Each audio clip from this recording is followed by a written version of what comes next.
Okey, hari tu aku ada explain pasal filem X-Ray yang aku tonton dekat siar. Okey. Sekarang ni aku nak review filem kedua je lah, filem X-Ray 2 yang aku juga tonton di siar.my. Okey, siar.my ni apa? Siar.my ni ialah satu aplikasi ataupun dia bukan aplikasi lah, satu website. Satu website yang mengumpulkan filem-filem lama daripada era 90-an, 80-an dan juga 60-an macam tu. Okey, boleh tengok dia punya collection dekat siar.my. Aku rasa agak bagus lah, walaupun dia punya katalog tu masih lagi sikit, tapi rasanya dia akan bertambah dari masa ke masa.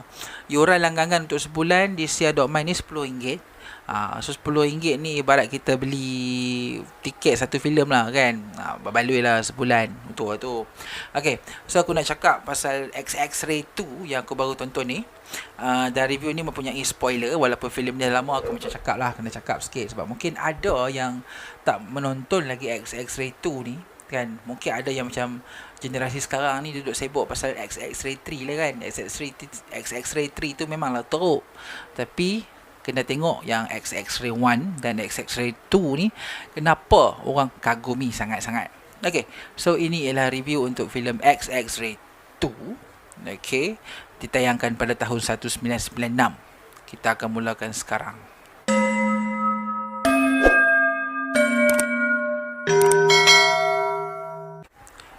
Okey, X-Ray 2 ni ialah sebuah filem tahun 1996. Dia merupakan sequel kepada filem X-Ray lah. Okey, dalam filem kali ni, Aziz M. Osman dia memilih untuk membuka satu elemen science fiction yang mungkin tidak pernah ada di dalam perfilman Malaysia ketika itu, iaitu elemen rentas masa, time travel. Dalam filem ni, okay, kita dipaparkan dengan watak Amir kita, yang mana lakonan Aziz M. Osman. Tapi sayangnya tidak adalah watak-watak daripada filem pertama. Okay, kita tak ada Faizal Hussein, kita tak ada watak-watak tu. So maknanya hanya Amir saja yang menjadi kesinambungan kepada filem X-Ray pertama. Dan kemudiannya kita ada lingkungan watak-watak baru. Kita ada lakonan Liz Diawati, kita ada pelakon-pelakon lain lah seperti Jalaluddin Hassan kan, macam-macam. Okay, pelakon-pelakon era 90-an yang memang tip top. Okay, basic cerita ni macam aku cakap tadi pasal time travel.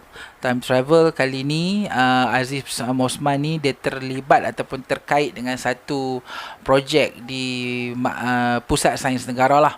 Okay, dan kemudiannya projek tu entah jadi macam mana tak tahu, disebabkan oleh hentaman asteroid dekat atas tu, dan menyebabkan sekumpulan watak-watak ni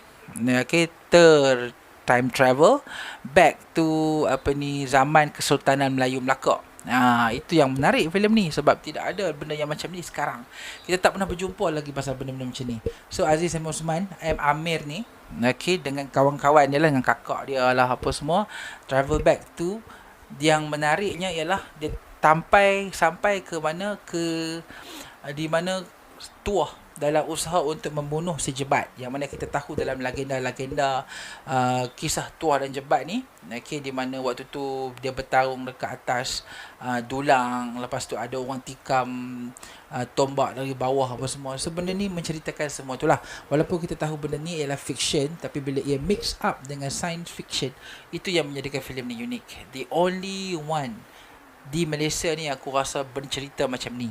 Ada orang cakap, oh filem ni bercerita tentang sejarah yang mix up, sebab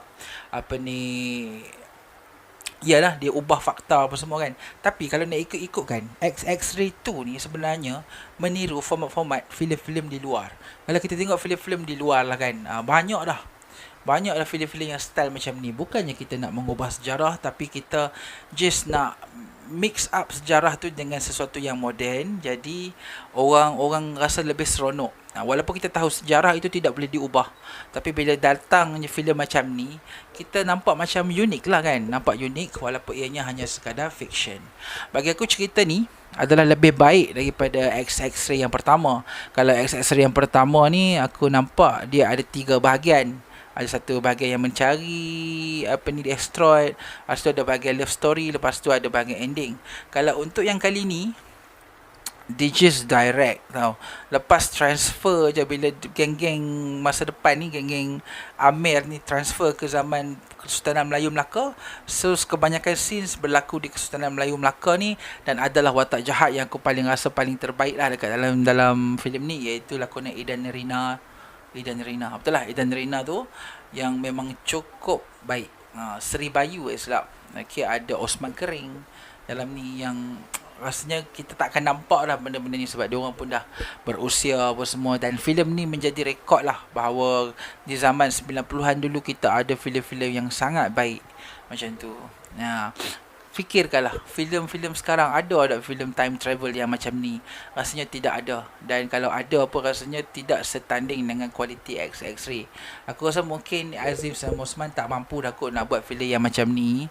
Mungkin disebabkan oleh kekurangan idea ke apa, tapi we still perlu ada filem yang macam ni. Walaupun orang kata filem macam ni mengarut sikit, macam tak masuk akal, tapi inilah style Hollywood kan, style Hollywood yang memang dah biasa Hollywood buat kan. Jadi X-Ray ni memang kita punya hidangan yang sangat lazat lah untuk filem science fiction. Walaupun science fiction dia pada era 1996, kalau kita tengok dia punya scene scene satelit tu pun macam lawak je, tapi still boleh diterima sebab itu pada tahun 1996 teknologi ialah setakat itu sahaja. Tidak ada guna CGI yang melampau kan, dan still boleh diterima dan enjoy. Itu membuktikan bahawa sebenarnya CGI ni hanyalah tempelan sahaja. Kalau cerita tu bagus, penceritaan tu baik, kita still boleh enjoy.